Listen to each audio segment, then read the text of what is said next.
All right, troops, live and direct from Glasgow. We have Strong and Conditioned, myself, aka Lee Hazard, and we have the one and only, the ever knowledgeable, the ever charismatic, the one and only Alex Leonidas. Alex, it's a big honour and a pleasure to have you on. How are Lee, you today, brother? it's a pleasure to be on. Thank you so much. I can't wait to chat it up. I've seen some of your other episodes, and so far, I'm very much impressed. So I think we're gonna have a great chat, talk about all things training related. I'm doing great. How are you? Yeah, I'm fantastic. Had a great day with the kids, and I've now got them off to bed, so I'm prepared for this podcast. Ready to get intense? So Alex, you're a very hard man to get hold of. I've been on your case for a long time. I even think I went to the trouble of sending an email to your website. Yeah, I apologize for that. I'm terrible, but I've been quite busy with organizing other podcasts, other collaborations, and just keeping up with the scripting and the ever the demands of making YouTube content as a whole. Because now, as my channel is growing, I find there's more pressure in the sense that I need to release better quality videos, more informative, more concise. I can't afford to make mistakes, so I've been quite busy, even with my own training, managing recovery and all that. But hey, I appreciate you sticking with me, not giving up, because we're here. And yeah, Yeah, I'm very tenacious. When I want to get someone on the podcast, I just kind of just go for it. I've got nothing to lose. I'm in my 40s, and once well, you're at that's my age, you reflective in just your training mindset as well. It goes hand in hand. If you can persist in getting that guest, then it's the same thing with your gains. absolutely. I just want to pick up on something you said there with regarding the YouTube content creation process. I'd imagine, do you find that quite a stressful process having to give out valuable content on a regular basis? And nowadays, yes, and it might seem like it's first world problems because I have this amazing community and audience who looks forward to watching my videos. At the same time, because like there's that classic saying, with great power comes great responsibility, right? And that's the position I'm in because I have the status, I have the physique, and I'm always releasing new information. And I've been doing this for so many years now. I started in 2013 that I've pretty much covered most of the major topics. So you're kind of grasping at straws or addressing things that no one's really thought about, or it's more so experience based things that you're experiencing recently in your training and you're able to give back. So a lot of my content actually comes from my training videos because for the Yeah. past 2.5 years or so, I've been filming every single one of my workouts. So that gives me ideas just by me positioning my shots, um, leveling up in the gym, seeing how that transforms my physique. It provides the feedback to explain, and also it takes a couple months sometimes to really get familiar with an exercise or to see if it's working, and of course to accumulate the clips to make the video. So even though I'm making one video on, say, triceps pushdowns, maybe it took me 2 months to gather all that footage and to gain the experience to be able to share valuable feedback. So it's essentially living in the gym. My place is optimized for content creation. I got the home gym. I have all my setup here, always buying new equipment, new cameras, microphones, gym membership as well, not for myself, just for the viewers, so that everyone gets an enjoyable experience that's also informative. And my goal is to elevate the standards, demonstrate what's possible. So that in itself could be stressful because there's so much to balance up. At the same time, I love it. I can't deny that this is what I'm passionate about and I'm making a difference out there. And when I get comments from people saying that I changed their life, like, that means everything. And especially when I steer them away from drugs and they tell me how much my advice improved their strength, their musculature. They share the before and after pictures, the numbers, like all feedback is welcome. So at the end of the day, it's quite a process making videos. Does having that responsibility and force you to really hone in on the quality that you create? Yes. For example, I recently bought a new camera, and they're getting more expensive every time. I would say I upgrade every 4 years or so. It's like double the price. Same thing with the microphone. Everything's double. So I hope that I won't need to get another camera for at least another 6 years or so, because this one actually has a 6K function, which I'm not even using yet. I'm still at the 4K. But once everyone has 6K monitors and whatnot, all right, then I'll make the switch. But for now, it's okay. So I would say more so from a videography perspective, and also the scripting process, in the sense that I've made over 1,000 videos. 90% of them were non-scripted. It was just me having an outline, talking like we're doing right now. But these days, I find myself writing out these lengthy scripts that can vary between 3,000 and 5,000 words. And, I proofread them. I check it multiple times, and then the Yeah, delivery too, the way you express yourself. You can't just be monotone. yeah, So yeah, it's, yeah, and you got to have the physique to top it off. So yeah, yeah, you're placing every shot, because you only have so many sets, right? Um, Heck, I could even do two cameras at the same time if I want additional angles.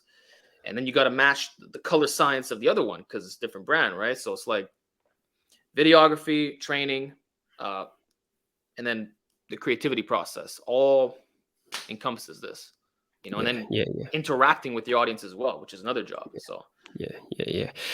Do you think, though, when all those factors come into play during the creation process, does it take some of the fun away from actually creating content when it becomes such a resource heavy experience?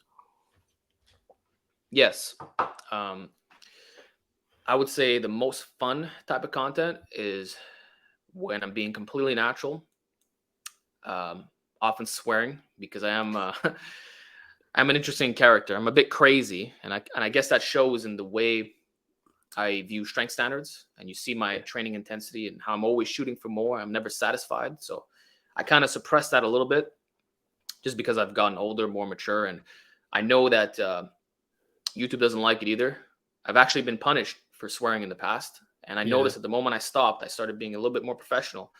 The CPM is what they call it, I believe, increased like crazy. So you're careful with your words, and like one thing that you say wrong can be taken out of context. The next thing you know, you yeah, got people uh, up your case. Not that I care anymore. I've hit a point where like nothing really phases me. I've been through the hate already. It's done. Now it's all yeah, love. It's all respect. But that doesn't change the fact that in the back of my mind, it's like I do have to watch a little bit what I say, and that kind of does take out some of the enjoyment. But in the end, it's worth it. Like when you release the final product, when you know that you've created a masterpiece, that it's going to stand the test of time for years. People are going to go back to this video.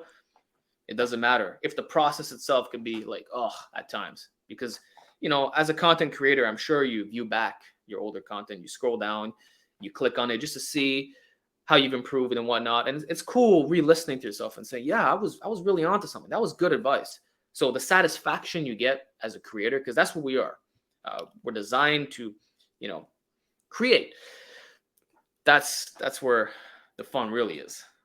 yeah. It's funny you say that because you've just reminded me of some of my first ever workout sessions, which I uploaded to YouTube. And now and again, I look back on them, and I've got videos where I've got my children in another room, and I'm trying to do like 250 burpees, and you can hear my kids fighting. And Mhm. between sets, I'm having to actually try and negotiate with a 2-year-old to try and be quiet. And there's always that inclination to think, "What should I just delete this?" But it's part of the journey, Of which course. takes me on to my next question. You made an interesting comment there of talking about dealing with the hate. How was that something you dealt with initially? Um, at first, I would just retaliate, because what happened is when I started making videos, I was very young, Yeah, so I had a temper. mm, was probably unhappy with my life as well, and maybe that's what gave me so much fuel in the gym, and that appears to be a common trend, you know. So I already had this ball of anger, ready to explode at any time. I realize that now, looking back, that I don't know, I was in a dark place for some reason. There's a lot of things that we can point to for that, but I didn't approach it the right way, in the sense that I would just write these long paragraphs swearing at people and calling them out ad hominems. Or even if I was right and I would give a logical reason, I would also throw in a personal attack. And I've learned that fighting fire with fire, it just leads to a long back and forth exchange where no one is really happy. You're just trying to win an argument. You're not trying to solve the problem such that both parties come out with a a closer understanding, because you can be on this side and I can be here, but by the end of our conversation, maybe I converted you a little bit. Not that I'm going to switch you over, but proper dialogue is about engaging in what you're saying instead of attacking the individual. So that's what I used to do. Just get mad and also make response videos, but not address the person specifically. So Yeah. if the guy was saying rack pulls are a stupid exercise because they're going to injure your lower back, all right, I'm going to make a video called rack pulls will build your lower back. I'll do the opposite, and then I'll give reasons for that. And because it's such a recent conversation, I can like recite what the guy's saying and just get passionate about it. People love that fiery energy, like, yeah, So that's how I approached it at first, and it was very raw, and that's when my channel grew quite a bit. But it was also unprofessional, and it led me to more problems, because eventually you're going to say things that you don't really want to say, or it's rather derogatory and very mean-spirited, and people will start compiling those clips, and next thing you know, you're a walking meme. So I did have a little phase where I went through that, and you know what? It's all on me. I hold full accountability. Every negative thing that's happened to me, I did it to myself. Even though there are people with malicious intent, and maybe they're psychopaths in their own right, or sociopaths at least, that doesn't matter. The fact is, we bring our own misery, and just by getting angry all the time, that's what's fueling the hatred for everybody. Yeah. It's very interesting, because there's a school of thought that people in YouTube think that you should retaliate to a certain degree because it keeps the engagement flowing, which in turn is going to push you up the algorithm. However, there must be an artistic element to that, because like the way you're describing it is that you were getting angry, and sometimes anger can cloud your judgment and you can write things that you might regret, whereas someone can be a bit more street smart in that respect and know how to retaliate to get a rise out of the troll and just keep luring them in to the web and hopefully pushing themselves up the algorithm. But that's a skill. It's a skill to be able to pull that off, because I get a lot of hate. I've noticed as my channel has started increasing in numbers, the hatred is it's just coming from all angles. And even at my age, it gets a bit overbearing at times. And I'm in my 40s. So the reason I asked you is because I know you're a lot younger than me, and I always picture myself, how would I react to that hate if I was your age? Right. Well, first of all, what kind of hate do you receive? Because I can't imagine people trying to be negative towards you. That's what, if you are in your 40s demonstrating what's possible with hard workouts, and it's motivating, like it's inspiring stuff. Even the way you convey your messages, I'm not understanding how you can have a massive hater. So what's going on there? I think you're the first podcast guest that's actually asked me a question, Alex. I really like it. I get a lot of hatred towards my physique. I get a lot of hatred towards my beard for some reason. I want a beard like that. You'll get there, mate. It's patience. It's called Thank patience. And I get a lot of hatred towards the fact I don't perform a jump at the end of my burpees. And the physique one is that I find that quite amusing, because ultimately I'm a pasty white Scotsman. I'm like Casper the Ghost. I've got no definition that jumps out at anyone, because I'm as white as a ghost. So people pick up on that. But to be honest with you, it kind of worked to my advantage, because I made a grand statement on a Navy SEAL burpee video talking about how you don't need to go to the gym to make gains. and I didn't look really good in the video, so a lot of comments come flooding in Mm, saying, "Where are the gains? Where are the gains?" And even though it's quite a negative reaction, it's ultimately pushed the video up even further because I get so much engagement that's because I right. made that grand statement. So in some respects, it was a masterstroke. But to answer your question, I don't know why people post these comments. I always think to myself, it's because they're quite sad, these people. Like, Yeah. if I watch you do a video and I don't agree with what you're doing, I'm not going to comment Hmm. because it's not worth my time. I don't feel That's that right. urge to think I better impose my thoughts on Alex Leonidas because he might listen to me and change his course. It doesn't work like that, and I think that's just the age I'm at. I might have did it in my 20s or my teens, Yeah. but now it's too much energy. Well, that's the right approach to have, and I'm kind of hitting that right now. I would say for the last at least 3 years, I've been approaching it in a similar way. For one, there's no point writing any comment. You just move on with your life. We all have the right to disagree. And secondly, I have found 9 out of 10 times anyone who does write a very negative comment, it's always projection. Every single time. They're unhappy with their physique, or they just don't like it for some weird reason. It might not even be the workout advice. It might just be your beard, for example. It could be the littlest stupidity, the way, maybe the accent, the way you, it could be anything, man.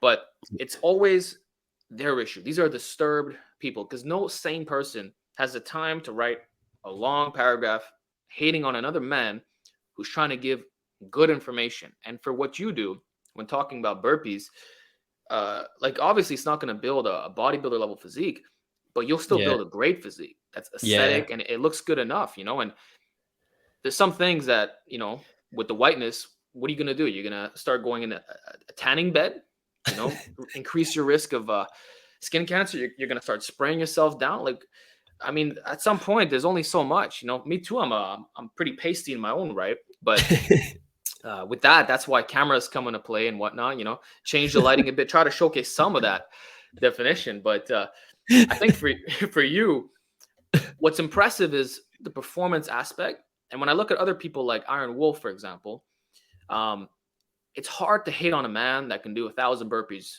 in a row, uh, and especially when it's raw, live recorded sessions. They're 1 to 2 hours nonstop, just going after. And I think that's what distinguishes like the bodybuilder versus performance element, you know. And I think people haven't quite hit that point with you yet, but they'll soon figure it out that you're a lot more fit than they think. And it just takes one workout where they try to replicate your performance and the hate's gone. And that's what I would say. Like, just try it out. Try out the workout, bro. You know? And that cuts off the hate real quick. And you use their energy to just get even stronger, you know? Double your yeah. burpee count. Yeah, yeah. I tend to find that a Navy SEAL burpee challenge is one of those things that can take out a loudmouth, Mhm. like someone And who's going to enforce their opinion on you and tell you that they have the superior training modality. I always think, try 100 Navy SEAL burpees and get back they to don't me. understand. You know, I've done calisthenics for many years, including lifting, and I consider myself to be the jack of all trades. Uh, but the one thing I had no experience with was burpees, of all things, which is sad to say, but I only got into them in 2020 because of all the home workouts that people were posting. And I realized very quickly how out of shape I really was. Despite the fact I was able to run for 10K or a bit more, the burpees, even doing 300, would wipe me out completely, you know? So that's why these people just never tried it. And the jumping thing, I mean, as far as I'm concerned, those in special forces and whatnot, they don't do the jump. That's some influencer thing. So Y- Yeah, yeah, absolutely, absolutely. So, do you still actually implement burpees in your conditioning y- training? honestly, it's the only form of cardio I do nowadays. Yeah. So I used to be really big on running and even boxing, the Bass Rutten 30-minute boxing rounds. I even bought a bob dummy just for that. And after discovering all these people who were doing high rep burpee workouts, I tried it out and I realized that it was so much harder that there was no point in me doing these other forms of cardio. I think it is the superior form. And the reason why it's not more popular is because it's hard, plain and simple. It'll test you. You're building your pain tolerance. There's nothing like burpees. So I just do variations, you know. My favorite is the 2 pump, just regular Yeah. 2 pump.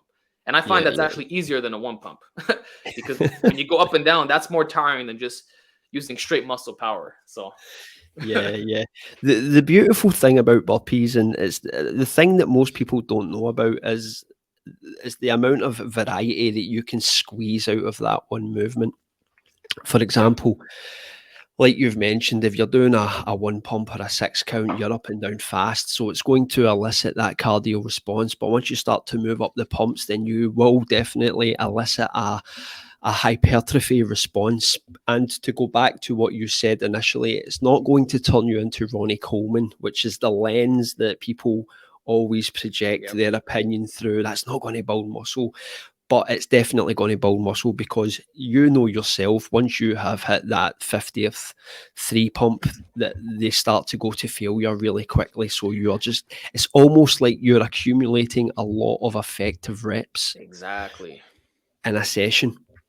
And people tend to attack it because they just have that fear, because the burpee has always been known as a punishment exercise. hmm I think because they don't have the pain tolerance to take a set of burpees to failure, that's why they dismiss it and claim it doesn't build muscle. But like you said, you are accumulating those effective reps. And we know for a fact now that you can build muscle from, say, reps between 5 all the way up to 30. So if you're doing 34 pumps or something, I mean, and you can't even unbend your arms by the end of that set, you can't tell me you won't build muscle. Now, the only Yeah, thing you could argue is that it's inefficient. But what if yeah, someone wants the endurance benefits in the yeah, chest, shoulders, and triceps? What if they're doing it for the cardio as well? Because that covers you, you know, and that's the main reason I do them. But at the same time, I'm getting a hypertrophy response. So we can yeah. say that if the goal is like only muscle building, sure, you can just do, you know, 3 sets of 10 on the bench and you'll be fine, or 3 sets of weighted push-ups. But a high volume burpee workout will do the same thing if you complete it. And that's the only criteria. You need to complete the burpee workout, and with time, improve those numbers. Someone who takes a 300 burpee workout to failure all the way to 400 will 100% of the time build muscle. The question is, are they willing to do the extra 100 reps? And that's where guys screw up. Yeah, see, it's a very interesting topic, and do you know what? We've went on a total tangent. I love it, because I obviously always like to start my podcast in a certain way, but we're kind of going out there, which is great. But I, I was trying to think to myself that the Natty Noble community there's something about the Natty Noble community which kind of just it jarred with me to a certain degree, and it's the idea that it's natural bodybuilding and we want to build the best body. That's right. However, I feel that the conditioning element is ignored in the Natty Noble community. So, in that respect, we speak about building the body, hmm but in my eyes, we're building the shell of the body. We're not building engine power. And to truly build the body, then you have to take care of everything. Yeah. You need to have a conditioning element. And this is one of the missing links in the noble natural community. I see it all the time. Like, I always say you want to be the jack of all trades. You don't want to just be a lifter. You should also be good at regular calisthenics, weighted Yeah. calisthenics, and then the conditioning needs to be dialed in as well. Now, some guys don't even do basic forms in a traditional strength training context, like sled pulls and prowler work and even jump rope. Or people are so lazy with their conditioning work, and it's resulted in low work capacity across the board, you know, to the point where I'll release just an average workout and guys are saying, Alex, how are you able to do all this volume? And to me, it's not even high volume. It's very basic, low, moderate, you know, and they're like, you must have, how do you have this crazy work capacity? And I always trace it back to the years of calisthenics that I did before, because that was my starting point. I did 3 to 4 years in that range where it was just body weight training, pumping it out, similar to what everyone did back in 2020. That was how I started. And I always continued that, even as a serious lifter. And I think that's what allowed me to handle these punishing workouts. Because if you don't have the work capacity, you won't be able to push to failure, for one, or you're going to give up too soon. Even though your muscles were capable of more, you could have had that additional volume, you're prematurely giving in. So I think conditioning is the most neglected element. And I always said that most strong lifters that I see can't even complete one Iron Wolf burpee workout. And I stand by that statement because it's the truth. Because that's how it was for me. This is including the fact that I did calisthenics and I was more advanced than everyone else. So if someone like me had a glaring weakness, then I can imagine the others who only do traditional weight training, that they're gonna have a problem. So it's very important to do these movements.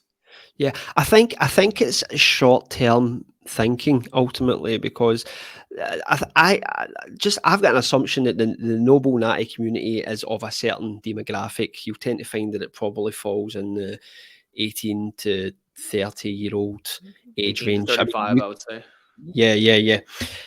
But no one's thinking past that point when Mhm. conditioning becomes even more of a focus, because ultimately a high level of conditioning is going to create the environment for growth constantly, because it will always allow an increase in work capacity, which will inevitably lead to an increase in the amount of volume your body can Yeah. tolerate and recover from. Work capacity is never weakness. And even if you plan on never increasing the volume, let's say you're a HIIT advocate, 1 set to failure, maximum 2 sets. It's still in your benefit to do conditioning work. Why? Because that work capacity even helps you on a set per set basis. The fact that you can handle a high rep burpee workout will make it easier to do 1 set to failure on a back squat. You won't be as out of breath towards the end. Yeah. And that can make a difference. If we know that the effective reps kick in towards the end, the last 5 reps to failure, right? Yeah. And you can't do it because there's a work capacity issue, well, then your weight training is less effective, even if it's low volume. So, and you won't have access, because people say that exercises like barbell back squats are not good for higher reps because you'll gas out. Your cardio is going to be a limiting factor. Well, if you're doing all this other stuff on the side, then that's no longer an obstacle. You'll do a set of 20 or beyond, and fatigue won't even be a thing, and you'll recover your breath after 2 minutes. So if you're gassed out, even with low volume, then there's a problem. Yeah. I think another factor that comes to mind as well is that when you perform high rep burpee routines, that a mindset becomes cultivated where Yeah. you go into an area of darkness, I like to call it, which means you start to push through numbers, and you've got that rep target and you need to get there by all means necessary, which in turn can be transferred into the gym when performing a weights routine, when you are going to failure and you think that you've had enough, when you've got that mindset which you can then use to try and push more weight, because you've got that background in a zone which is just enshrouded in darkness. Of course, it 100% carries over, and I find it's especially helpful for intensification techniques. Like if you're doing drop sets, rest pause, force reps, that's where the burpees really shine. Or even if you're taking like a little break in the middle of your set, you can keep pushing because you know that the target goal, I mean, you're gonna get it as long as you hone in on that dark energy, like you were saying. So I actually, Tom Platz, the quad father, he likes to count not 1 to 20 straight, but in intervals of, I believe, 5. You know, Yeah. so you count to 5, count to 5 again, then you just do 4 revolutions of that, and that's what gives you your final number. With burpees, I mean, you got so much work to do that it's, often you'll see people doing like 25 2 pumps, and they'll do multiple sets of those, right? Instead of just, okay, I'm going to count from 1 all the way to whatever number they're going to hit. So it's about, being committed to that process. Like you're in the moment, even though there's so much more to go. And Yeah. that mindset of just, and also burpees specifically, I find they're hardest at the very beginning. Yeah, In the yeah. middle, you kind of get a flow Yeah. state. And then towards the end, it gets a little bit harder, but then it kind of drops off because you know you're about to finish the set. So it's just, you feel good, you're ready to complete it. So it's Yeah, very, yeah. you know, Yeah, yeah. They always say that when you get to burpee number 25, you want to tap out. You're like, what the fuck? What have I got myself into? But then you yeah, persevere, you was then for sure. then number 50 kicks in and you start to actually feel warmed up. Yeah, Then you yeah, get to 100 and it starts to become easier. You start to get into that groove because you start to like just get that there's also those a, joints lubricated and so yeah, forth. But your breath is do good, you, your joints are lubricated, and there's also a skill to doing the movement. You know, yeah, you absolutely, you absolutely. get into a groove just off that, and it gets better with time. So a lot of it is not even cardiovascular improvement, quote unquote. It's just the way Yeah, you move your body in a rhythmic yeah. fashion that allows you to conserve the most amount of energy. And that's when it becomes really fun because now you know you can do so much more. Yeah, that's an interesting point because I like to bracket burpee practitioners into three separate groups. I think you've got what I like to call speedsters, and that's the guys who just want to do one pumps. They want to cram in a 20-minute session, and they want to get as many burpees in as possible. I mean, for example, I've got a friend with a YouTube channel called Max Edwards, and he is the busy dad training method, and the whole concept is time over volume, Yep. and it's trying to do as many 6 counts as you can in 20 minutes. And I think the final graduation is 325 6 counts in 20 minutes. I think he's the only guy that's actually graduated doing it. So he's a speedster. And then you'll have your stylists, which is guys like Burpee King, Yeah. Moses Cuevas, where it's a very, I mean, I'm sure that they'll do their long routines, but their routines are very aesthetic, very, very stylistic. A lot of flourishes, particularly the Mexicans. I feel the Mexicans are very stylish when it comes to burpees. Well, it's most of the form that they use. And it's funny you mentioned Burpee King because that's the style that I've kind of adopted. He calls it the rolling chair or the rollback, Rocking chair. the rocking chair. There you go. I find that really gets you into a flow state. There's How a do you rhythm find to that it, in the but you're right. It's knees? always the Latino community Yeah. specifically that does that.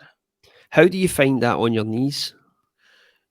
Because I've done a lot of sissy squats, it's fine. Yeah. But Yeah. if I did a brutal squat session, uh, it could be an issue the next day. So in that situation, I'll just lightly touch the floor as if I'm Yeah. stretching my hamstrings, but I Yeah. won't just Yeah. jump into the burpee. So I'll tap and then go, but I won't bend the Yeah. knees to go with it. But overall, it's fine. Yeah. It Yeah. actually Yeah. warms them up, and you Yeah. will get a nice leg pump. I find Yeah. the other style, it's more your lower back that'll get crammed in. Whereas Yeah. when you do the rocking chair, you're trading some of the posterior for the anterior. Yeah, yeah. The thing I like about the rocking chair is that it's there's a plyometric element to it, Yeah, because if you do it in true Burpee King fashion, when you come up at the end of the push up, you're supposed to jump and bring your feet under your body. You're not supposed to land on your feet while your hands are still on the floor. that's right. So you need to push straight off the floor and catch that jump. And when you watch Burpee King, the guy looks like he is hanging in air for 10 Yeah, seconds. yeah. It's beautiful. And the It's way he does it, he lands on his heels with his torso not even fully bent, and that's the yeah, craziest part. It's like he's jumping into a front squat almost, like an yeah, Olympic yeah, yeah, athlete. But yeah, he has perfected. I mean, he's the inventor of that technique. Well, at least he mastered it, so it yeah, makes sense yeah. why it looks so clean. I think he invented the cycle style burpee, which is the one where they come up and they crisscross the hands. It's Oh yes, yes. very aesthetic. So the third camp I would call brutalists, and that is people who just power hard through Mm. high pump routines. They'll go for the 4 pump, the 5 pump, the 5 pump Navy SEAL, 7 pump Navy SEAL, and you can see that pain etched in their face. Yeah, I would say that's the best one for hypertrophy. Yeah, Yeah, it's something that I think that the noble natty community definitely have to explore at one they point. have to try I it. yeah. I hope they watch this podcast and experiment, because they will be humbled very fast. And it's honestly changed my life. Like, Do you know what? once I get out of here, man, I'm getting rid of that Bob dummy, and I'm done with running. It's burpees only. So Yeah, I love to hear it. I love to hear it. So Alex, the first question I was initially going to ask yeah, you before we went on a tangent was, I'm not too aware of your beginnings with regards to how you started training. I'm sure there's podcasts out there where you've explained it, but I've yeah. never heard it myself. So just for my listeners, uh, can you tell us how you actually discovered the iron and getting into training, so to speak? Well, first of all, Lee, my story changes all the time because there's so many things that added up here. But I've been training. I would say, I mean, I remember in grade 6, so I would have been like 12 years old. My mother had a set of dumbbells that went up to like 10 pounds, and I would just, when she wasn't home, I would just grab them and do curls with it. But it was nothing serious, and I never really cared for it, right? But what I will say is that I was always interested in muscles because I was a huge Dragon Ball Z fan. So the way it worked back then was you had to wait every week for the new episode to come out on the TV, right? And you would see like the series. You would be growing with the characters. So you would have Dragon Ball playing. I believe it was at 8 o'clock, and then Dragon Ball Z was at 8:30, and then Dragon Ball GT was at 9. So you got to see all three, but in different stages, right? So when Yeah. you're young, you identify with young Goku. Um, but then you get to see him when he's older and the muscles that he has. You're like, wow, this kind of training and just the mindset that it takes to be a tough warrior can lead to this. And you see these physiques and these animes, and you want to look like that. So my goal was always to look like Goku, Nappa, Vegeta, all these characters. That was my inspiration. It was never a bodybuilder. I didn't care at all about that. And I didn't discover these bodybuilders until I was much older. And, obviously you see these characters in the gravity chamber. They're doing their push-ups, handstand push-ups, upside down sit-ups with their legs tied on a rope. So by design, it's very calisthenics based. And for me, I wanted to look and perform like them, have both, right? And shortly after, when I was in high school, I had a close friend of mine who signed up at the gym. So he was old. He was a year older than me. He was 14. I was like 13, and he went to the gym for a month. And I went over to his place one day, and he's like, "Hey, look how strong I got!" And he starts banging out these push-ups, and I'm like, "Oh yeah, well, let me see what I could do." So I actually get on the floor, and I get the same amount as him, or very close to it. And then he gets mad, so he starts doing more. Then I start retaliating, and we just start going back and forth with these push-ups. And it became like a little rivalry. And it reminded me of Goku and Vegeta in Dragon Ball Z. And eventually, like he quit the gym, but he kept the calisthenics. And for me, I never had any gym experience. That's all I knew. So he became somewhat of a training partner, and we would always challenge each other to do more. So it was always push-ups. Next thing you know, we started doing pull-ups at the park. It evolved into dips. And by this point, I started developing a passion for bodyweight training. And because I was so young, obviously didn't have any money, and it was still this prevailing myth that weight training will stunt your growth, or that you shouldn't really bother with it. My father discouraged the idea of lifting. He was like, if anything, do martial arts, but focus on the calisthenics for a couple of years. And then when you're a bit older, you can do the weights and you'll have a good foundation. So that was my dad who told me, forget about it, right? So that's why I did the calisthenics for so many years. And obviously, when you're doing this, you want to learn more.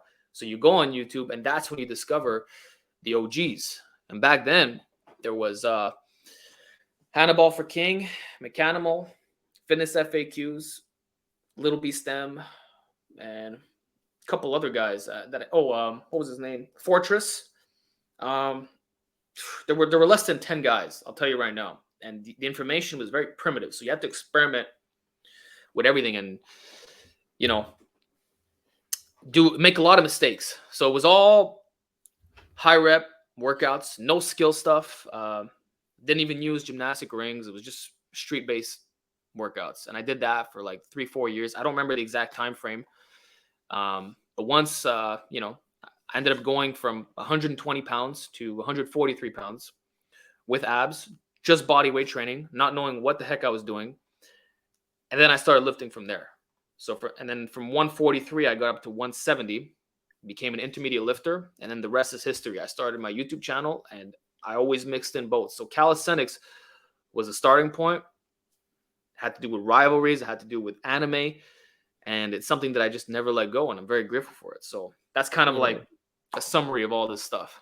Yeah, do you know, there's a lot of things to like chew upon there, but the one that immediately jumps out to me, and it's an overriding theme in my podcast, is you mentioned the word primitive information. Do you feel that the fact that the information was primitive probably benefited you? In terms of thinking that I could do anything, yeah, because there were no standards. So you set your own standards. I didn't even realize, but when I was 15, I was able to do 15 muscle ups. I didn't know if that was good or bad. It's just something I worked up to. Yeah. I was able to do 1,000 push-ups in a session. To me, that was normal because, you didn't have guys putting you down or saying this is inefficient or you can't do this. The fact that it was primitive, I mean, the only thing I will say is that the progress could have been faster, right? So those 3 years, I probably could have gotten the same results in half the time. I wish I knew the information that's like available now in the calisthenics community because it's gotten that good. It's so precise, even the skill work. There was a lot of, if I'm being honest, I jumped on weights too soon. I had years more gains to milk off calisthenics. And I'm curious what would have happened if I would have just stayed on it, developed smarter routines, maybe add in a little bit of weight to calisthenics, and maybe had if in some imaginary world I had a twin and he did my typical path and then compare it to the weighted calisthenics, would we look that different? Like that, I'll never know. But what I'll say is it was the fact that it was primitive makes you accepting to many kinds of routines that might seem off on paper, because you're willing to try anything. Yeah. I feel that the less information you have, the more chance of success you have in some respects, particularly when it comes to training. Because I feel that sometimes the paralysis by analysis becomes a big feature. And the shiny magpie, whatever you want to call it, syndrome is... Well, that's the problem I see nowadays in the lifting community. So I'd say it's more of a problem for lifters than calisthenics athletes. Because I'll tell you this, everyone who did it back then, bodyweight training only, they all got great results. They all looked aesthetic. They were all fit. It's very rare to find a failure in the calisthenics community.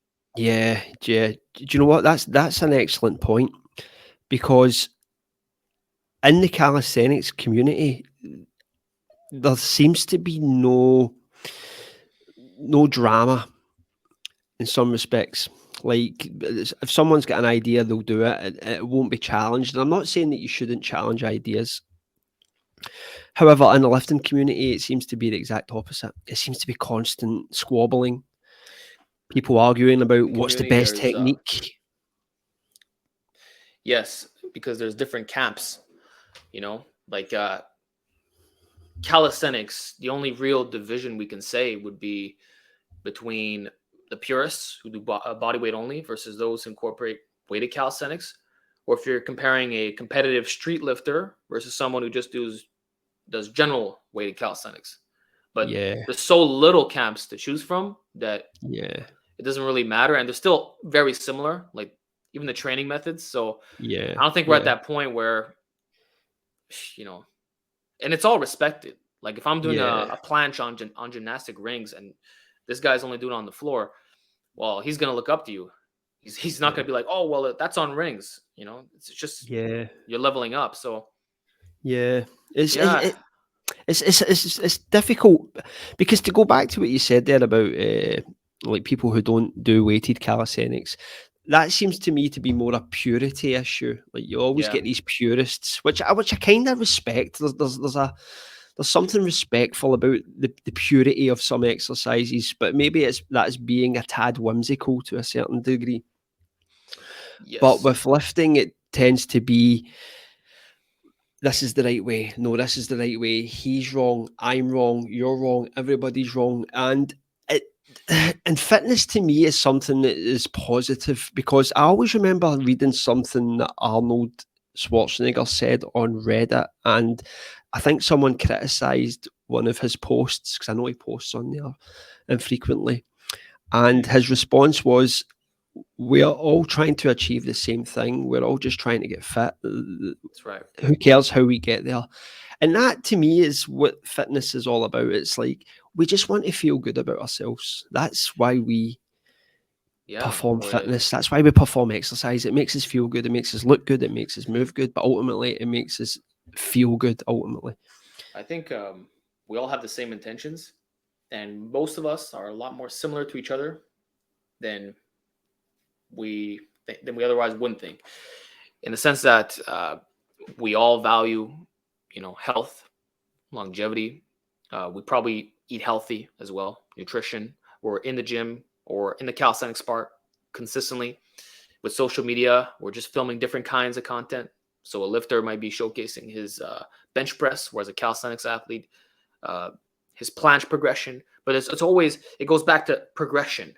We're evolving, and it's physical. This isn't and there's the accumulation of knowledge. So we're all researching for something that is physical, and they all have carryover to each other in some kind of way. Like the calisthenics athlete who transitions into lifting weights will do well, and the lifter, same thing, because they both have a base of muscle and strength and just general fitness. So there's all these attributes that overlap, and there's no reason to hate on the goal of just feeling better, because that's what we're all trying to do. And you know, uh, I started off as a calisthenics athlete. I switched to weights. I still love calisthenics, and I don't see I don't see why like someone wouldn't want to borrow from every discipline. It's like the same thing when we talk about powerlifters versus strongmen. I think those guys are a lot more in common than things that they have against towards each other. You know? yeah, yeah. So let's talk about when you made your transition from calisthenics into the iron game. How did that Okay. come about? Well, I don't really remember the full details, but I believe I was not satisfied with my level of musculature. I wanted more. Like to me, it wasn't good enough just being like generally aesthetic. I wanted to be massive. So calisthenics at some point, I mean, I peaked out at 143 pounds, but like I told you earlier, I could have done more if I knew more. Yeah, So that's my own fault. Um, but that was the main reason. I think I wanted to be bigger, and I felt like my arms were tapped out, my chest wasn't getting any bigger. I was getting more fit, but I felt like the weights was that next step, and now I had the foundation, so started going there, and I noticed my strength was a lot higher than most people because the calisthenics, gave me a foundation. Like I was able to do over 50 dips, before I ever yeah, started lifting. yeah, Uh, so, when I was benching, I didn't have to start sub 100 pounds. Like I was already benching what your average lifter does. Not yeah, that I was yeah, strong, but I was a very lightweight doing that, and it took me 8 months to become an intermediate lifter. So yeah, that's because of the calisthenics. So I feel like because I had that base, it was time for me to upgrade. But there were certain things that I never let go of. I always did my push-ups, I always did my pull-ups and dips, and then those I started adding weights. Like I think the first time I did a weighted pull-up, it was like 65 pounds. It was between I know it was over a plate, you know? So yeah.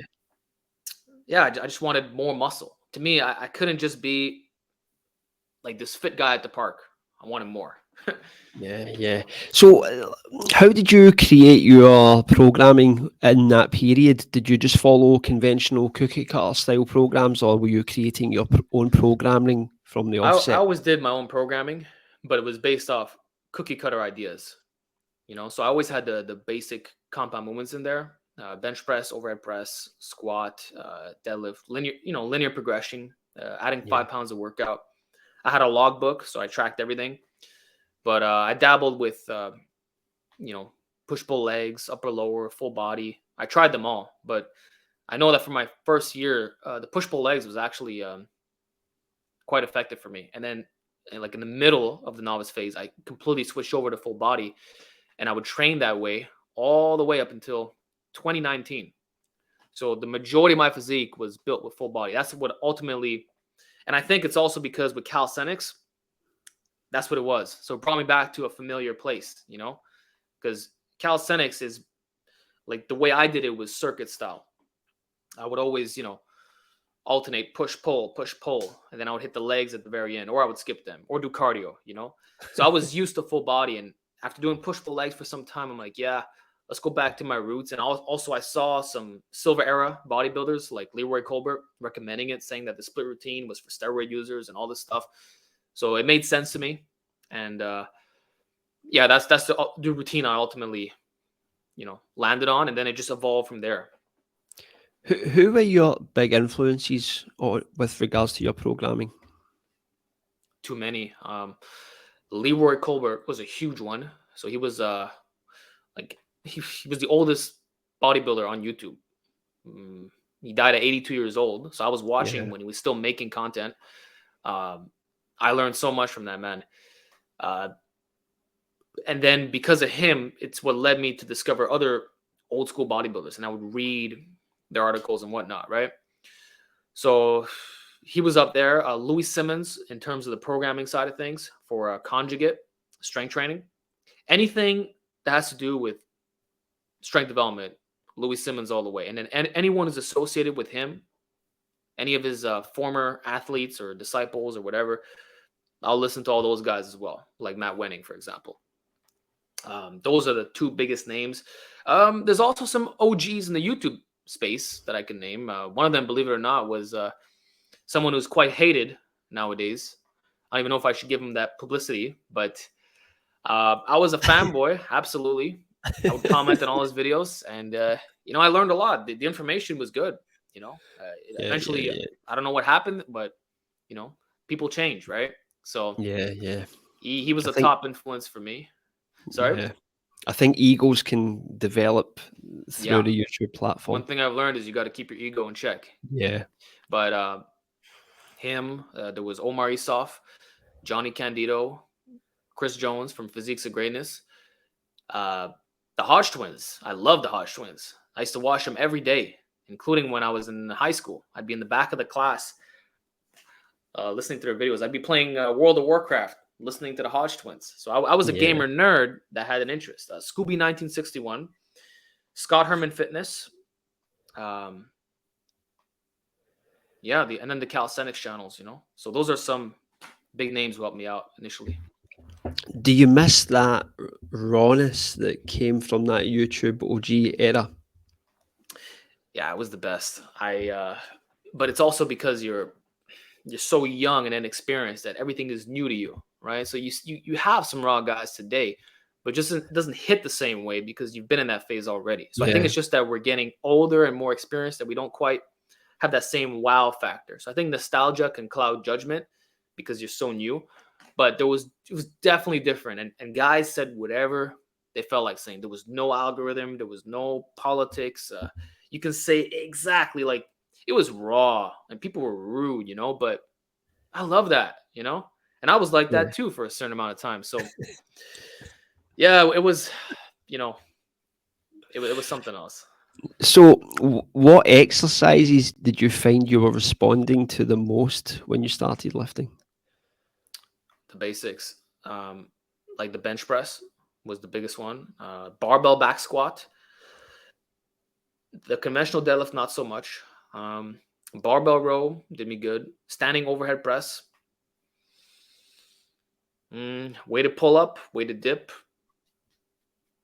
And those are the biggest ones. The rest was just accessories or variations of those, So I built my physique off the basics. Are you a fan or a proponent of rotating exercises? Yes, I think it's very important for reducing overuse injuries, including when we talk about burpee routines and just calisthenics as a whole. because you get repetitive joint stresses. And one thing that people have been saying on my channel for years is, Alex, you're going to get injured this year, because you lift so darn heavy. And I've been hearing that shit for so long now. And it's like, okay, where's the injuries? Yeah. And how come you're injured? Because that's what happens. It's always projection, like I was telling you before. So I think the secret to my longevity is because I rotate movements. It doesn't matter that it might not be giving you a better muscular effect per se, but the fact that you're reducing some of those little micro strains is what makes it different, because the strength angles are different. Not the strength angles, the resistance profiles are different. The range of motion can be inches off, right? Your grip width, the muscular biasing effect. There's some things that you can't really see, but you feel, and that's the main reason why I do it. Back in the day, I would say it's to overcome the law of accommodation, to prevent staleness. And sure, there is an element to that. And I do believe in the fact that rotating movements will just maximize your general strength. And if you're someone who wants to be good at everything, you basically have no choice. Like for me to do what I do, I have to mix in calisthenics and weights. I can't just lift and expect to, so I treat, for example, the weighted dip like it's a specialty barbell, I treat it like it's a cambered bar. So everything is a tool, and exercise is a tool, right? So beyond, the individual response that it can bring, the main thing is that it helps not get you snapped up. So that's the central reason. Do you think that your calisthenics background helped to facilitate that injury prevention by building tendon and connective tissue strength? Yep. 100%. And like, for example, like I didn't do gymnastic rings when I was only doing calisthenics. But in hindsight, like that would have done even more for me, because now that I do it, I see the bulletproofing effects that has on the bicep tendon, on the shoulders, right? And I've just noticed that calisthenics athletes, like, they have very little injuries. And it's not because the weight is light, because they're using their own body weight. In fact, we can argue that the greater fatigue would lead to form breakdown, and that's what can cause injuries. Yet we don't see this. We don't see bicep tears, pec tears, none of this stuff. And I think it's because the high reps, you're building the connective tissue, you're building the tendons over time very gradually, because your body weight scales slowly, right? And once you're fit from calisthenics and you switch over to weights, you've done extended range of motion already with the dips. You've played with various angles, like you've done diamond push-ups, you've done regular, maybe you've done underhand off parallettes, you've done handstand push-ups, like this. You've done all the fundamental movement patterns already, just in various ways that maybe the weight training alternative is actually less stressful, Yeah. So Yeah. for So sure. Is every single one of your sessions programmed before you go into the gym, or do you ever have that ad hoc day, for example, where you think, I'm just going to go in here and have fun? Now, a lot of the time it's instinct based. Like Yeah. I don't write my programming ahead of time. People would think that's the case because of how meticulous I am, but I feel that if you track everything, you can program on the fly. And that's something I learned from the conjugate system, because let's say the max effort method, which is when you work up to a top single, by default, you have to change that variation every week. And it doesn't matter what it is, And the way I look at it, I break it down in terms of movement patterns. So the template is going to be the same 90% of the time in terms of, I have to do a horizontal press and then a vertical press and then one isolation for biceps and triceps, for example. But the movement can vary depending on the staleness, depending on possible overuse and just enjoyment, and I know that everything is going to feed into one another, because like once you're technically proficient at everything, everything is fair game. Like you're going to get carryover, you're going to get bigger, you're going to get stronger, as long as the proximity to failure is there and the template doesn't differ too much. It's all the same stuff, So absolutely, I have times like that. Yeah, I'm starting to think along the lines that what is going on in your life should dictate your training sessions. Auto regulation. Yeah, but more so in the sense that, like, for example, like I've got 3 children and I work full time and I'm trying to create content for YouTube. So like, you'll know how Hmm. overwhelming that can become. And when things start to get on top of you, I think that a structured program can be adding more stress into the mix. Yeah. Yeah. Because, like, for example, my gym time is limited. If I go to a gym, I can't go in for 90 minutes. And if I have a program to follow, then I go into that gym knowing I must complete that program. But if I don't have the time, then I am going to stress out about it. And I know that's stupid, but it is what it is. It's understandable. It's the difference between principles Yeah, versus programs. If you yeah, understand the fundamentals, then you can really program on the fly. But it has to be sound. yeah, It can't just be some random nonsense where yeah. there's no progression. But if there's a trend going on, then it's fine. Yeah, yeah.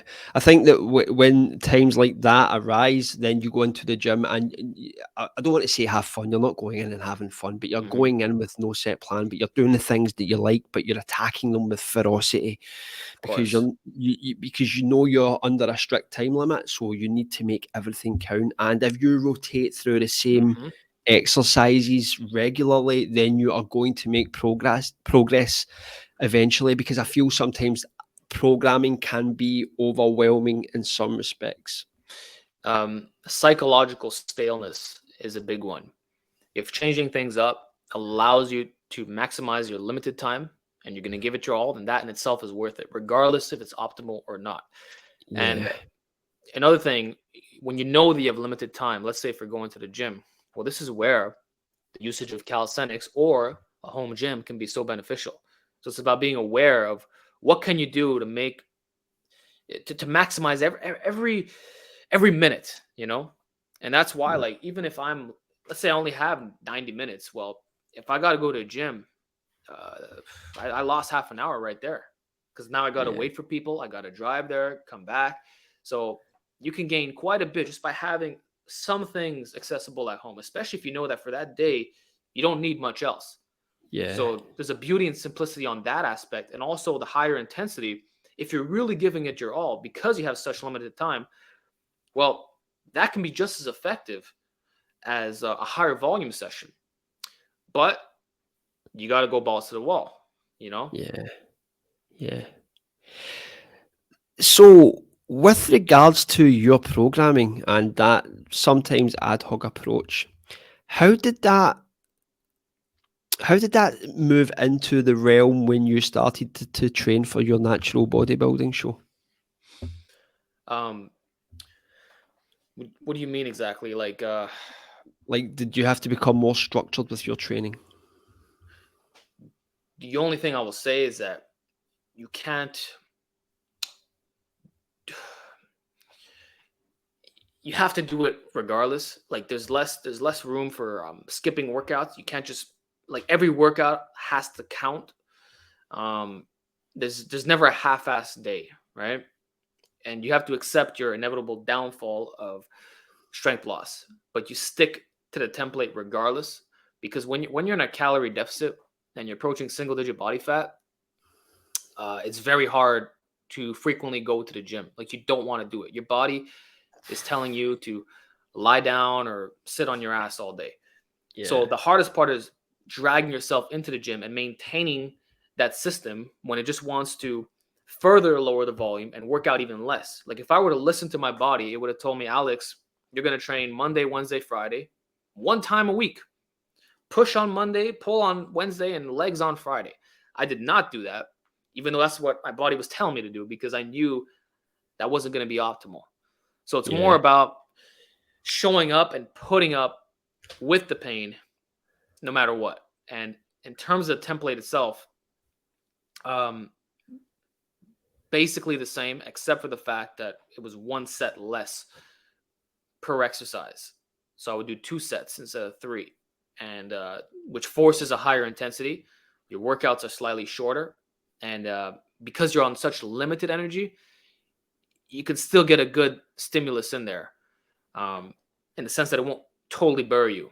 Like I couldn't handle high volume when I was getting ready for my competition. It wasn't possible, to the point where Yeah, at the end I couldn't even do the 2 sets. The last 2 yeah. weeks I wasn't even finishing the leg workout. So yeah, that's the difference. How do you deal with that mindset shift though, where you're always trying to build muscle? That has always been your Yeah, one of your biggest goals and biggest drives, and then you go into that like leaning out phase where you know you're building zero muscle, you're just maintaining, but you're having to give just as much, even more effort because of the lack of calories and yeah. nutrients through your body. How do you deal with that? I mean, it's a sucky process.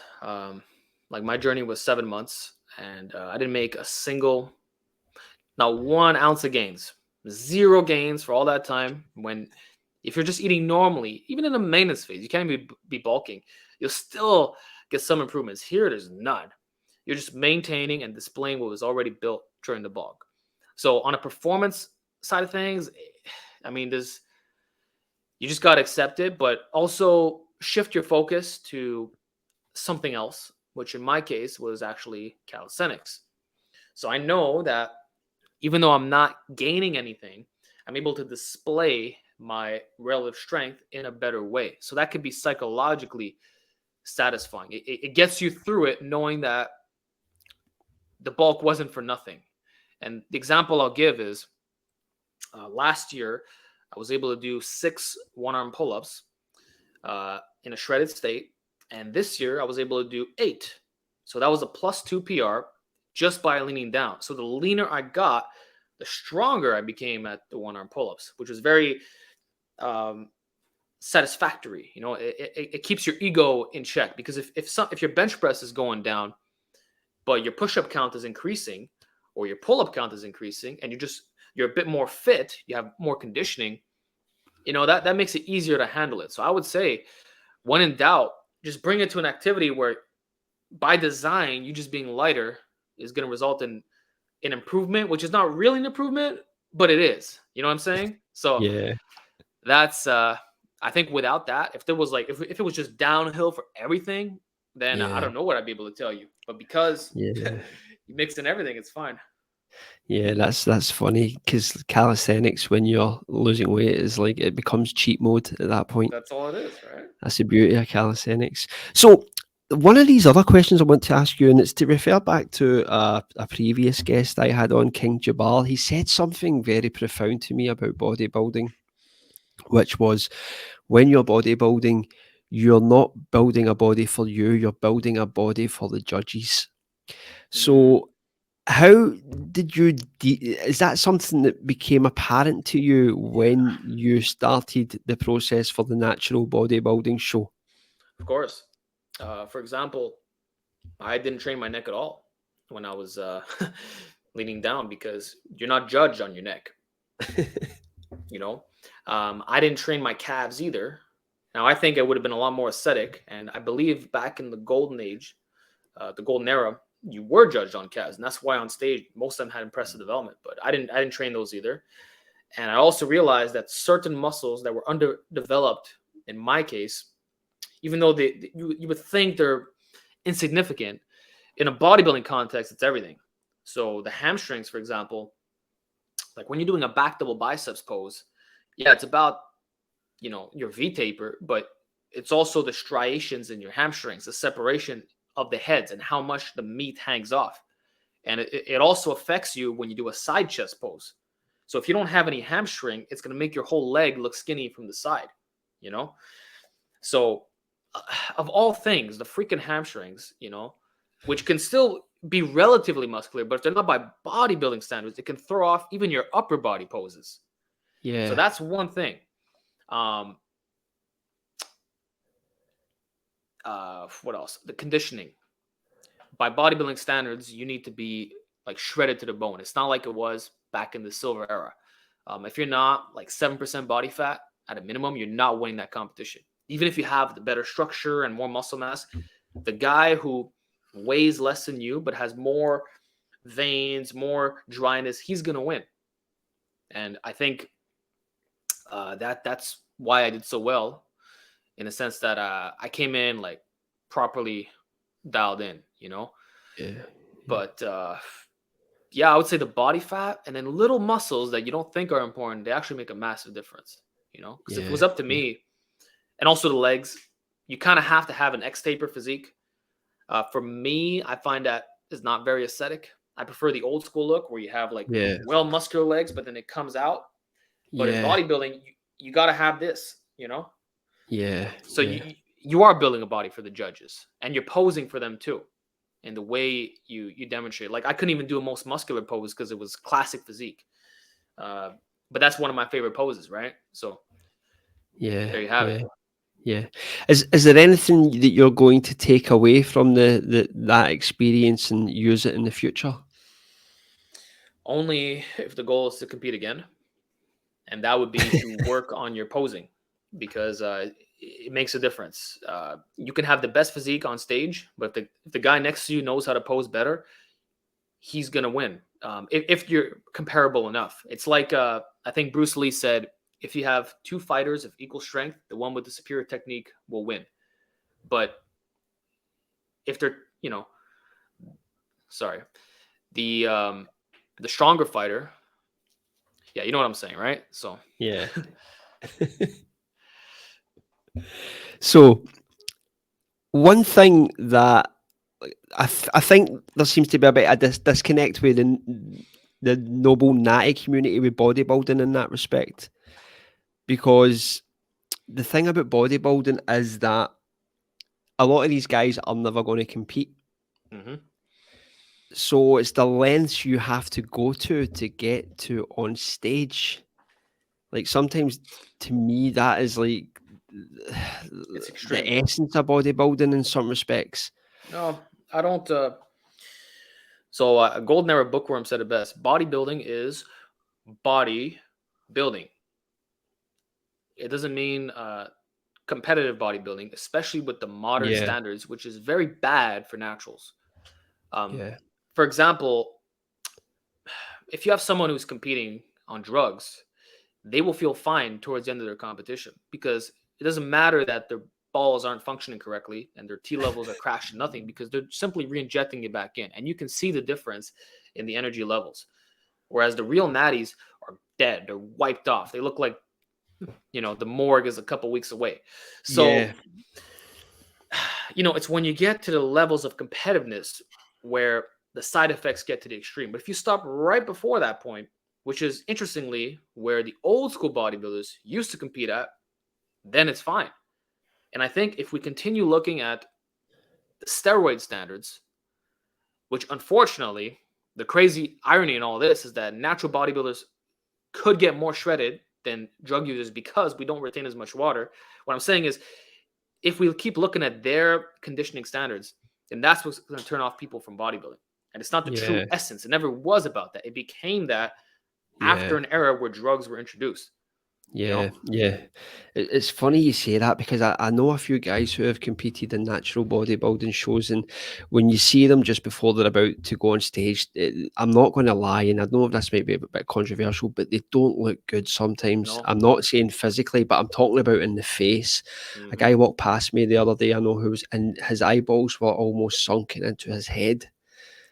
And I was actually quite shocked when I seen him. Like, he walked past me in the street, and I was like, Yeah. "Holy shit, man, he looks in some fucking nick." But Lee, it is like that. You know, me too. I genetically store a lot of fat in the face. And when I was Yeah, single digit, I mean, I'd look like a skeleton. Your eyeballs, yeah, it's exactly what you described. It's a scary look, and your cheekbones are yeah, popping. You know, it yeah, makes you look 10 yeah, years older too, because now yeah, all man. your bones and imperfections are showing. So Yeah, man. and you This don't this look big, by the way. You look tiny. no, It's only when you take no, the clothes no. off that there's an Yeah, impressive physique. So we yeah, shouldn't this have to get to that point. We should look at yeah, guys like Steve Reeves and John Grimmick and Leroy Colbert and all the greats that, you know, change our standards. And that's what the noble natty community is kind of doing, because let's keep it real, yeah. most of them haven't competed. I think I'm one of the few ones who have. Yeah, yeah. So But competing is like a big ask because I mean this guy looked like Skeletor's ball sack when I seen him. And you know that way they're in the gym and they've got about 4 hoodies on because they're yeah, fucking like they're freezing constantly you because they've got are. no body fat. It's almost torture. That's what it looks like to me.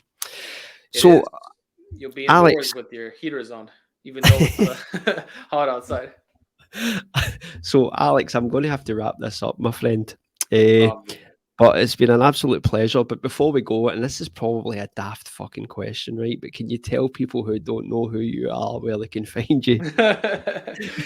Well, first of all, it's been an absolute pleasure, Lee, and we'll definitely be game to do this again sometime. Yeah, If people want to learn more about me, they can do so on the Alex Leonidas YouTube channel and also my website, alexleonidas.com, and Instagram, TikTok, Alex Leonidas Official. So if you know my name, you know where to find me. And I'm the only guy with this name, so that's great. Alex, absolute pleasure. Really enjoyed that. Thank you very much. Me too, man. Thank you. And I hope the viewers enjoyed it as well. I'm sure they will. Oh, yeah.